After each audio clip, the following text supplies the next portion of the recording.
Back in October of 2005, a beauty queen from Osceola, Georgia, completely vanished, and her case would become the largest missing person case in the history of the Georgia Bureau of Investigation.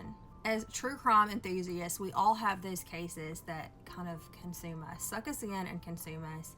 Tara's case was one of those cases for me. Now, over the years, I would get on Google and I would check for any updates in the case, and sadly, that case went over a decade without any updates. One thing that we can credit for possibly leading to a break in the case and at least getting it back in the spotlight is the podcast Up and Vanished by Payne Lindsay and Tenderfoot TV. Now, that is actually the first podcast that I ever listened to, and I listened to it in real time and vividly remember just being blown away at all of the information shared in that podcast, and then the bombshell development that happened while the podcast was still being produced and published.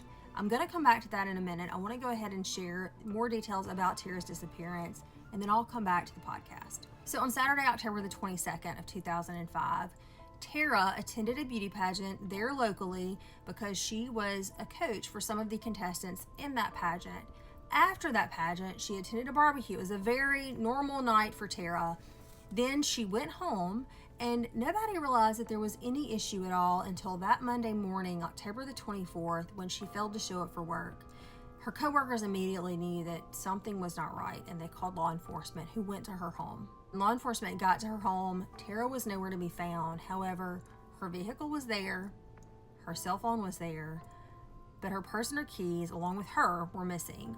The local law enforcement there in Osceola immediately recognized that this was kind of out of their expertise or out of their level of abilities, and they immediately called in the GBI. There's one piece of evidence that they did find that I have not yet mentioned, and that was a single latex glove that was found on Tara's front lawn very close to her front door.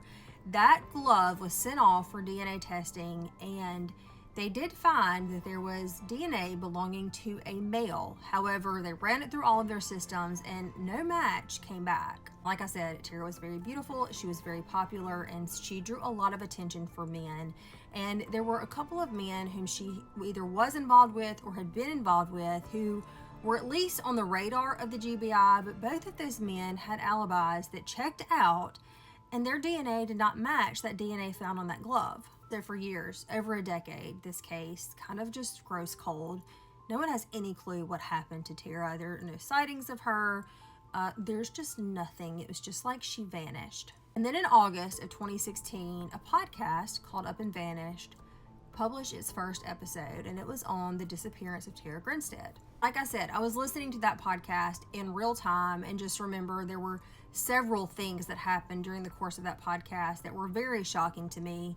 For example, at one point, someone found something that looked like an area where human remains could have been under a home, and Payne Lindsay, the podcaster, ends up underneath that home taking soil samples into paper bags to send off to be tested. In addition to that, there's also a home that was identified as an area of interest, and law enforcement gets together. They decide there's some areas that they want to go search, and before they can get there to search that home burns, and the fire marshal was never able to identify the cause of that fire. So initially, when Payne put the podcast out, he had a certain number of set episodes that he decided he was going to devote to this podcast. And as his investigations continued and the podcast episodes continued, he continued to add on episodes. And in February of 2017, a bombshell episode drops with the announcement of an arrest of an individual. On February the 23rd of 2017, the GBI announced the arrest of a man named Ryan Duke. And then just a little over a week later, on March the 3rd, they announced a second arrest of an individual named Bo Dukes. Now, these two have very similar last names. However, they are not related, but they were in school together and did attend the same high school where Tara taught. Now, Ryan was never a student of Tara, but Bo was. These two end up being charged. Ryan is blaming Bo. Bo is blaming Ryan.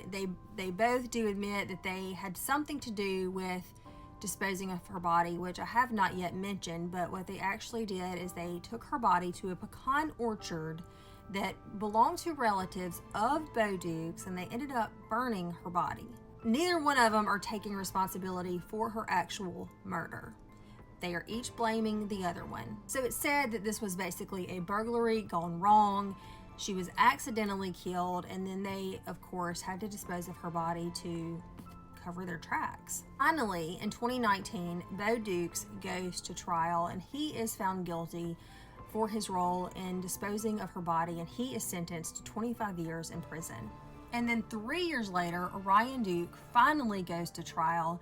He pleads not guilty to murder. He blames the murder on Bo, and the jury finds him not guilty of murder, aggravated assault, or burglary, but they did find him guilty of concealing her death, and he was sentenced to 10 years in prison. Now, interestingly, the district attorney that prosecuted these two individuals is actually from Mississippi, and his brother actually lives in my town.